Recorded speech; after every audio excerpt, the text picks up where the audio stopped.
Você sabe, depois da vinheta tem informação aqui no canal Sonda Repórter e muita informação, hein, pessoal? Tô surpreso com a quantidade de movimentações e bastidores no Internacional. Tem nova contratação, jogador que pode estar chegando na janela da metade da temporada, teve reunião importante e uma fala forte de um dirigente atual do Internacional. A gente vai falar sobre tudo isso. Claro, projetar também a partida contra o Maracanã, porque o Inter já está em Floripa e tenho novidade para vocês em relação à escalação, ao time que o Roger deve colocar em campo nesta quinta-feira. Mas antes, peço para que você deixe o seu like nesse vídeo, se inscreva aqui embaixo no canal, ativa as notificações e agora bora para a gente falar de Inter aqui no YouTube. Vamos lá, pessoal, diretamente ao ponto, já começando com a principal informação, uma bomba que foi trazida hoje pelo Globoesporte.com. Setoristas do Internacional trouxeram a informação de que o Inter acertou a contratação de Alan Benítez. Não sabe quem é? Pois bem, vamos lá. Lateral direito, 31 anos, paraguaio, que atua no Cerro Porteño. O Cerro Porteño que está jogando, por exemplo, a Libertadores, está no grupo do Palmeiras. E o Inter teria, segundo o Globo Esporte, assinado um pré-contrato com esse jogador.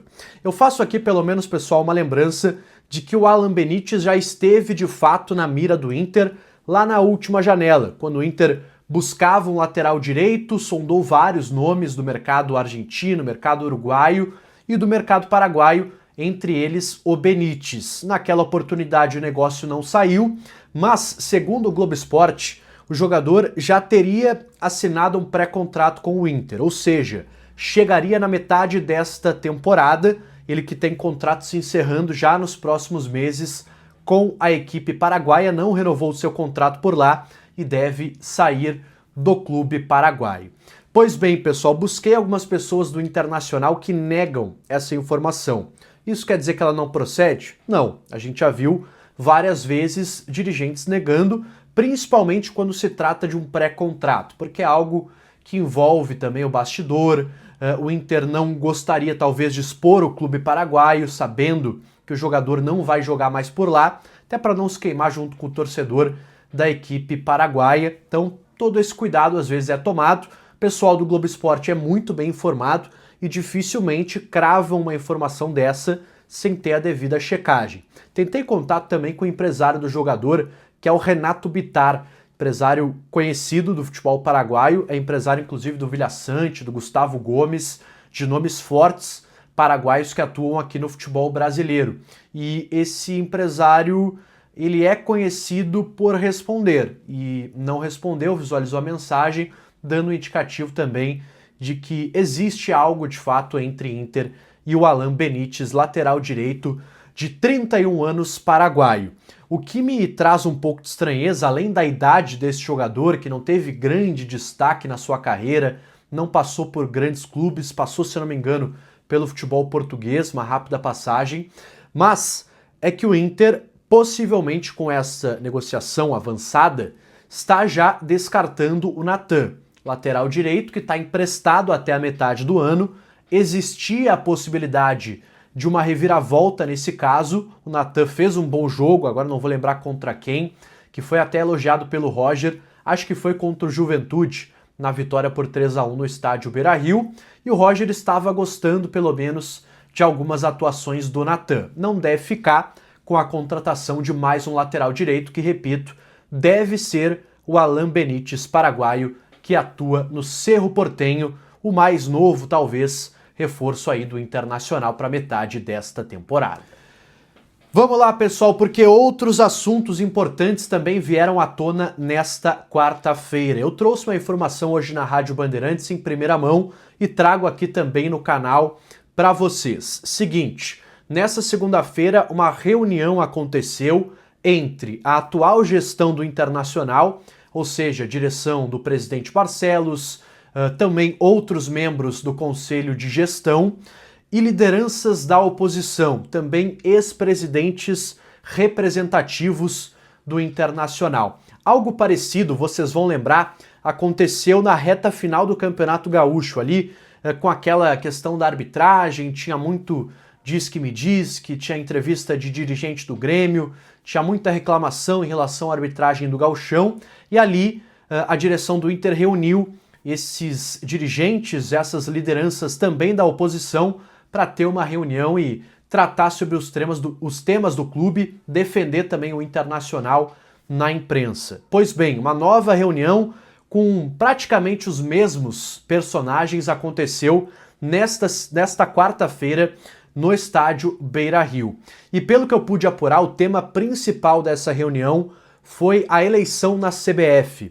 O Inter, que está com uma posição contrária, pelo menos a sua direção atual, está com uma posição contrária em relação ao Samir Chaoud, que deve ser o novo presidente da CBF. O Inter optava por outro caminho, que era o do presidente da Federação Paulista de Futebol, caminho que acabou não andando, e por isso o presidente Barcelos já achou de bom tom se aconselhar com ex-presidentes que já tiveram alguma experiência nesse tipo de relação com a CBF, também com a oposição, até porque o presidente Barcelos, ao tomar uma decisão, ao tomar um partido nessa eleição da CBF, ele está também tomando uma decisão pelo clube. Então é importante também consultar os principais atores políticos do Internacional. Por exemplo, Alexandre Chaves Barcelos, que é um dos principais nomes da oposição, talvez futuro candidato à presidência do Internacional, estava na reunião.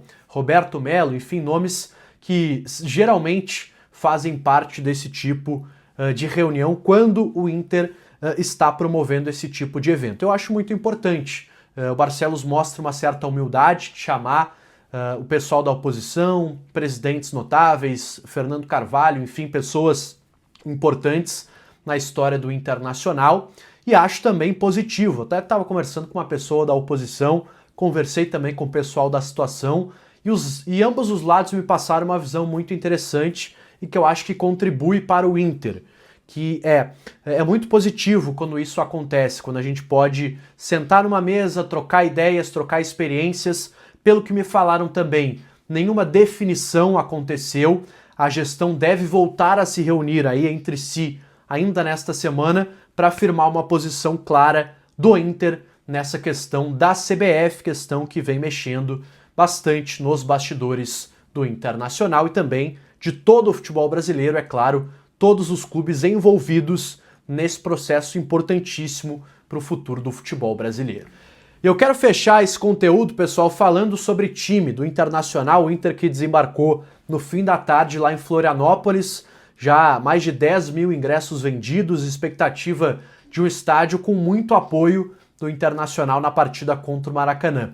Recebi nessa quarta-feira uma informação de que o Bruno Henrique deve começar a partida desta quinta-feira e o Thiago Maia será banco, será opção no banco de reservas. O que me leva a crer, e aí não me passaram o time completo, toda a escalação que joga, apenas essa informação, o que me faz fazer uma leitura, desculpa a redundância do fazer, mas de que o Inter voltará a utilizar o sistema com 2 volantes apenas. Ou seja, Fernando, que está voltando depois de ser preservado, ele e o Vitor Gabriel, e o Bruno Henrique. Então o Inter deve voltar a esse sistema com um jogador mais ofensivo entrando na equipe. E aí pode ser o Gustavo Prado, pode ser o Tabata, pode ser até o Gabriel Carvalho, que voltou a ser relacionado na partida para a partida desta quinta-feira. O Inter que não tem, por exemplo, o Natan ficou fora da relação, não sei o motivo. Diego Rosa está presente e o Antony, que também era dúvida, está presente, possibilidade que jogue, mesmo tendo a lesão constatada, uma pequena fratura na costela. O Inter ainda vai reavaliar a situação do seu goleiro titular. Se não der para o Antony, vai o Ivan, que também está nesta viagem. Fechou, gurizada? Combinado? Eu volto amanhã, na quinta-feira, dia de jogo, para a gente falar aqui do Inter. Também vai ter o pós-jogo, o jogo é cedo, então vai dar para a gente trazer algum conteúdo aqui no canal. Após a partida, esperamos com a classificação colorada contra o Maracanã. Deixe teu like nesse vídeo, se inscreve aqui no canal, ativa as notificações e eu volto no próximo conteúdo. Valeu e até mais!